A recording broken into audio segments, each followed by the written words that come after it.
Well,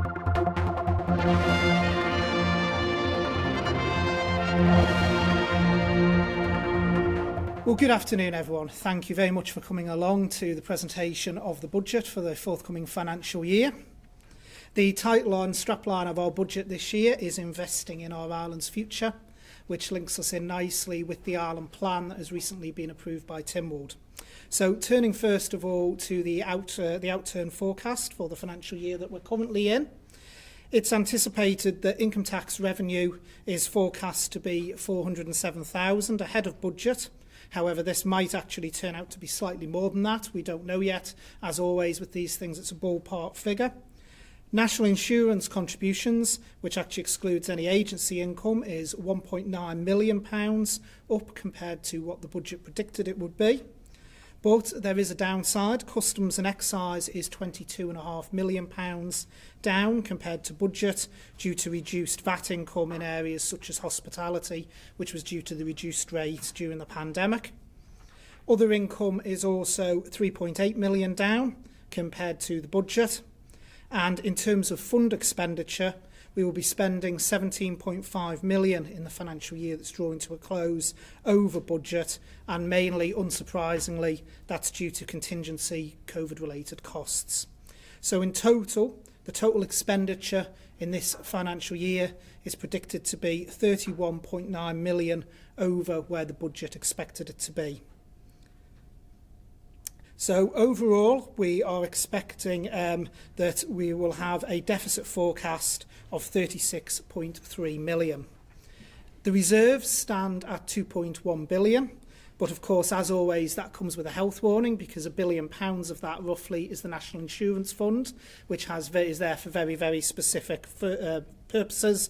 The general revenue reserve stands at £462 million.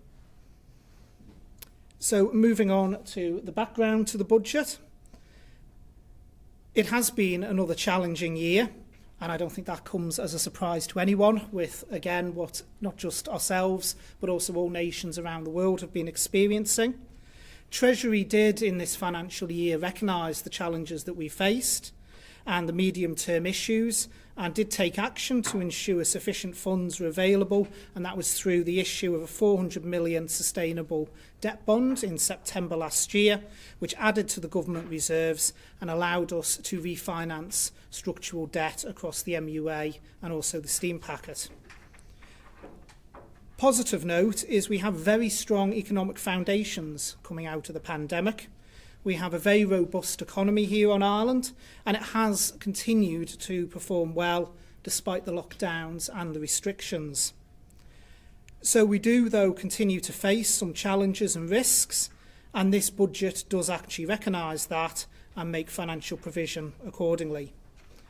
One of the key things to emphasise, which is up on the slide, is support. Government has continued to support both businesses and individuals with measures to limit the impact of the restrictions that we've seen from the pandemic, and support has been aimed at maintaining employment and also key industries. So, for instance, there's been £12.7 million of support provided in the financial year that's coming to a close. There's been £12 million of salary support and £0.7 million of MIRA. And we've also, of course, supported businesses through the various grant schemes. So the total estimated cost of the pandemic in the financial year coming to a close is roughly around about £84 million, and that includes the support schemes which I've mentioned for individuals and businesses. On the very bottom of the economy slide, which we've just gone off, but at the very bottom it mentioned about the VAT calculation update. The VAT agreement remains in place, and the indexation calculation is due to be reviewed again in 23-24. So we do have to flag up that, as normal, will be the review point. And the Manx Development Corporation is also being incorporated with the aim of regenerating brownfield sites to increase the economic values of those sites. So just some background to the pandemic financial support that's been given out. So the total across the pandemic to date stands at £133 million. The various split outs are there, but the headline across the two financial years, there's been £79 million of salary support. There's been Strategic Capacity Scheme of 14 million, MIRA was 13, and the Coronavirus Business Support Schemes roughly around about 17 million. So there's been a substantial amount of support put in place both for individuals and businesses as we've been through the pandemic period. Sticking with those business support schemes, it's important to emphasise the fact that it's not just during the pandemic that we support businesses. There are existing business support schemes that continue outside of the pandemic as well. And there's the micro business grants, and what we have seen from those is 74 grants have been made under that micro business grant scheme, totalling 533,000, and that's supported 74 jobs. There's also been 126,000 across 45 business improvement grant schemes and 60 financial assistance grant schemes, which have supported 178 jobs in total. So the existing schemes that are not necessarily associated with the pandemic have also had an exceptionally beneficial effect on our economy and our employment. So the next slide just shows, from the point of view of the Department for Enterprise, how their support actually breaks down. So a total of 4.6 million has been allocated within the current budget in relation to the funding of grants. 3.8 million of that has been allocated to enterprise support. 500,000 has been allocated to the Visit Agency to support their activities of promoting the island as a destination to come to. There's 278,000 that has been allocated to the motorsport division. This year we hope to see the return of the TT, and we want to have a bigger and better festival to relaunch, and that money will help to assist with that. There's £40,000 has also been allocated to the ship registry in relation to Merchant Navy training. The next slide takes us through something that we've been speaking about quite a lot, and I've done quite a lot of interviews with many of you over the last few weeks and certainly the last month, and that is in relation to inflation. It is one of the risks and challenges within this budget, and I think the graph shows very clearly precisely the way inflation has actually gone. After going into negative territory, certainly CPI anyway, and just RPI towards the end of 2020, it's back up now in positive territory and over the 6% mark. So further increases we think may be seen in the short term, and that will of course put additional pressure on government both and also individual and businesses' finances. So in setting this budget, we've had to be very aware of the challenges that we face from that.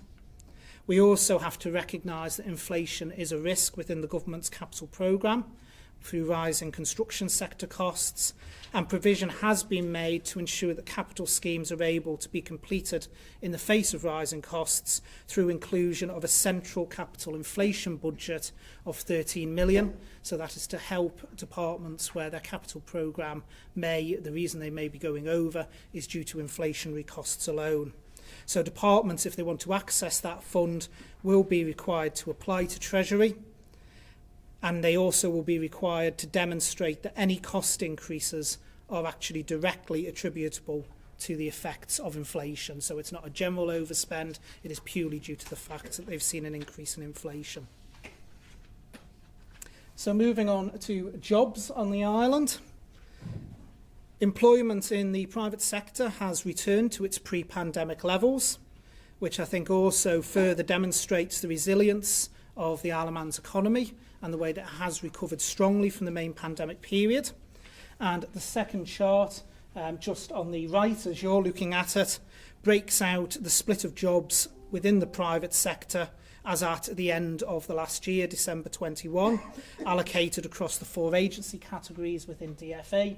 So 25% within the finance agency, 60 within business, 9 within the visit, and 6 within the digital.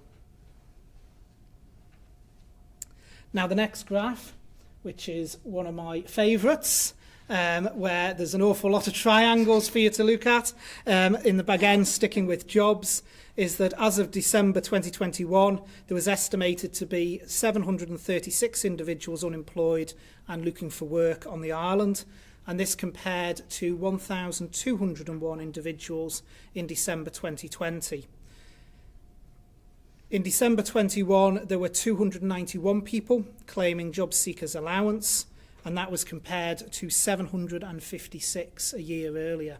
So again, it shows the resilience of the recovery in relation to employment. The unemployment rate as a proportion of the economically active population registered unemployed in December 2021 was 0.7%. And again, if we go back a year earlier to December 2020, that compares to a rate of 1.8%.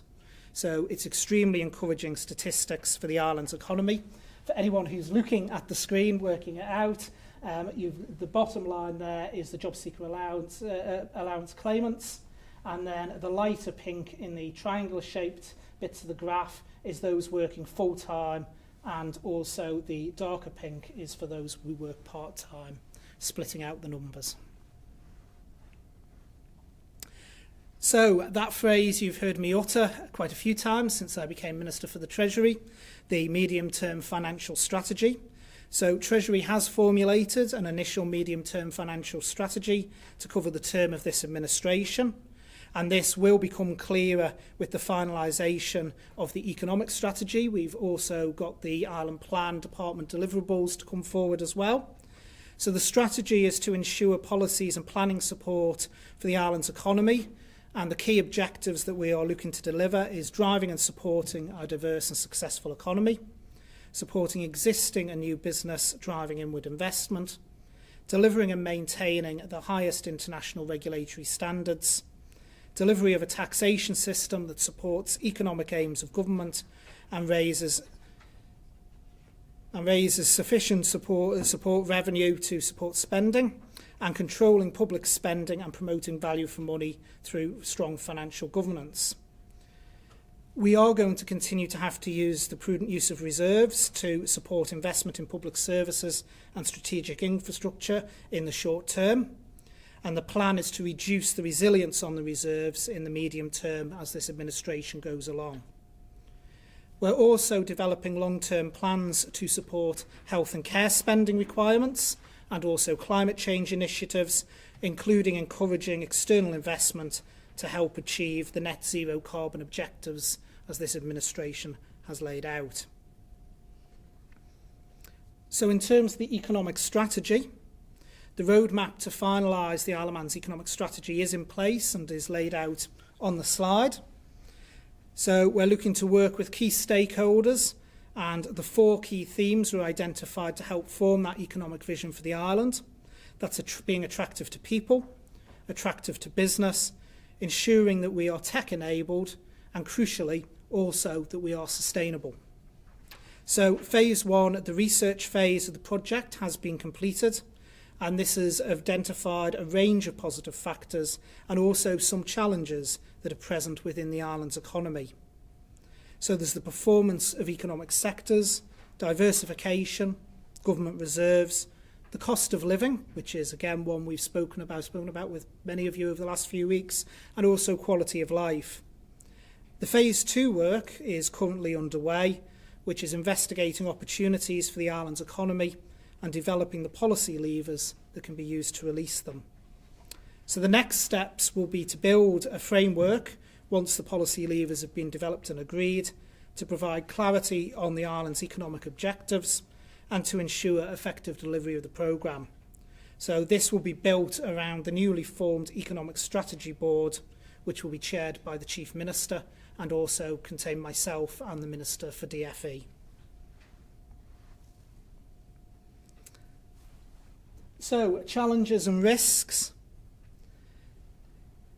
Economic uncertainty has reduced compared to the previous 2 years, but there are challenges and risks that remain.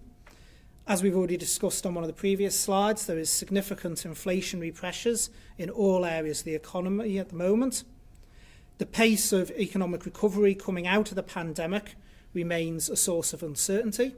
It's encouraging what we're seeing at the moment, but we need to see the long-term trends to make sure that is sustainable into the future.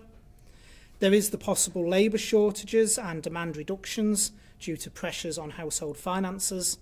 And also the government has committed to fund climate change initiatives, and that will need to be financed. It all has to be paid for somewhere, so there will need to be the money to back up those pledges. The other one from one of my former lives, as they say, is the recommendation of the Sir Jonathan Michaels report, which have been accepted by Tynwald, and this does include the requirement to increase funding to health and care services, which we'll be going into in a bit more detail on a later slide.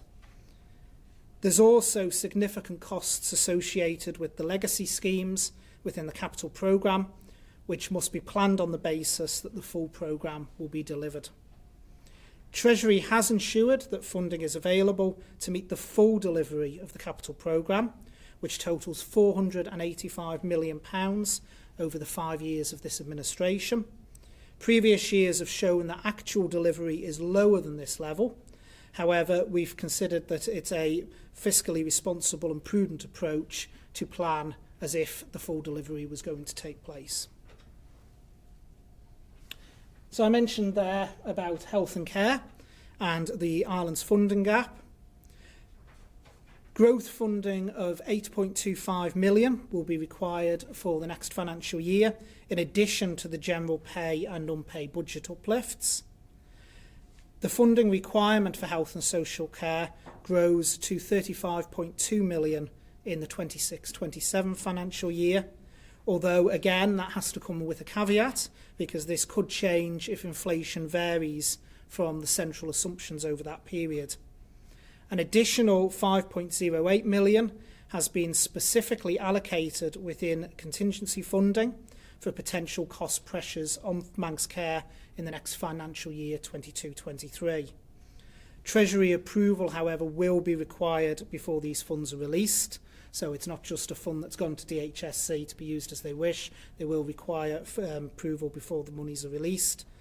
And this amount in reality could be moved into base budgets, so the gap could be £5 million more annually going forward.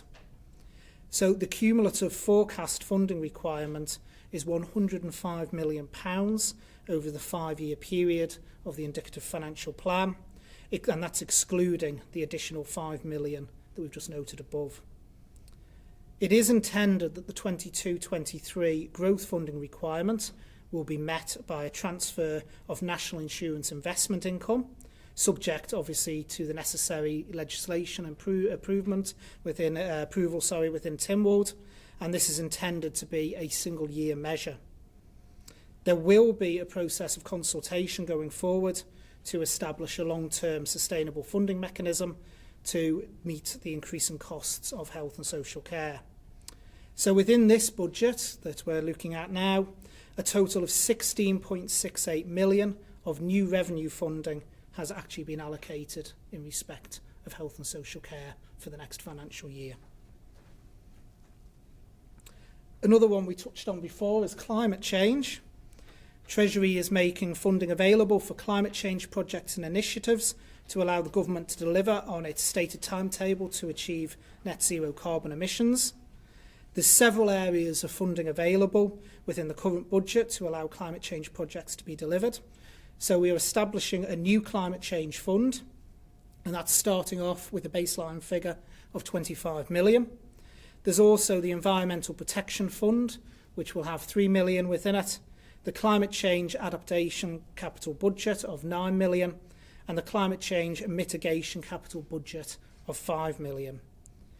Climate change is an issue that must be addressed, and a future funding strategy will be developed to ensure that sufficient resources are available to deliver the required changes. I do need to emphasise again something I've stated in many media interviews, that government can't do everything around climate change. While government can act as a facilitator, we do need engagement with individuals and also the business sector to ensure that we can deliver on our targets. It can't be expected that government does the entire thing and actually also pays for the entire thing as well. We need to take a collaborative approach with society as a whole. So in terms of the bids this year, approved revenue bids, there's £314,000 to the Department for Justice and Home Affairs to fund the running of the newly established Sexual Assault Referral Centre. There's £2.74 million to the Department of Education, Sport and Culture to fund increased provision for young people with additional educational needs. There's 1.2 million, which we've referred to previously, to DFE, Motorsport Division, to support the return of the TT and Manx Grand Prix. And as we've said before, there's 16.68 million to the Department of Health and Social Care to support new services and growth funding for Manx Care. And just to emphasise again that this is in addition to general pay and non-pay uplifts, which have been included in line with other departments, and also includes the 5 million allocation within the contingency fund, which we mentioned earlier. £10 million has also been allocated to the economic fund to further support the recovery as we come out of the pandemic. Turning to capital. A new project development fund will be established with a £2 million initial balance. Departments will be able to bid for funding to conduct initial feasibility studies for new projects. This will then allow more accurate business cases to be submitted, showing rather than cases being submitted which may later be found out to be unfeasible. So some of the significant new capital bids that have been received and received approval are £830,000 to, again, the Department of Justice and Home Affairs for the construction of a new dedicated sexual assault referral centre, which includes £750,000 of the new cost approvals to complete the construction of this important facility. There's £5.9 million to DFE to continue the fibre optic network rollout in line with our plans to become a digital isle. There's £3 million to DOI to complete the upgrade of the King Edward Pier, £1 million to DOI to make improvements to passenger facilities at the sea terminal, and in case you're getting the DOI theme, there's also £1.9 million to DOI to complete the Balthain Gateway project. There's £972,000 to the Department of Education, Sport and Culture in relation to pre-contract and design fees for the new Castle Rushen High School, and £185,000 to the Cabinet Office to develop a new multi-agency border passenger data and intelligence system to help with border controls. Turning to taxation measures, it's proposed to increase the personal allowance yet again this year, and it will be by £250 per single person and £500 per jointly assessed couple. This will result in a personal allowance amount for the forthcoming financial year of 22-23 of £14,500 per individual and £29,000 per jointly assessed couple, reducing income tax by up to £50 for an individual and £100 for those jointly assessed. This is also expected to take 319 additional people outside the scope of income tax completely. Tax rates and other allowances are to remain unchanged. TT Homestay is proposed to become an allowance rather than a concession as it has been up to now, and the amount of the allowance will also be increased. The previous homestay concession will be replaced with the amount increasing to £2,350.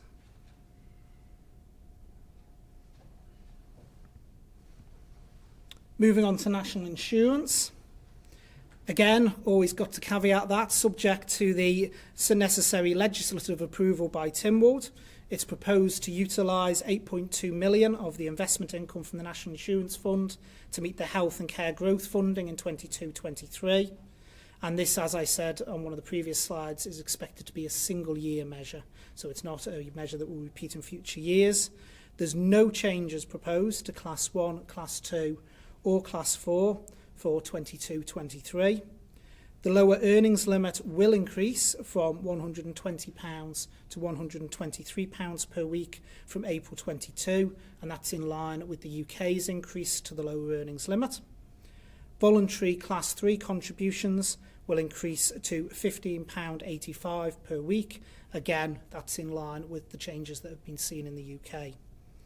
A review of national insurance will be completed during the next financial year, which will include reviewing the funding for health and social care to create a long-term sustainable funding mechanism for that.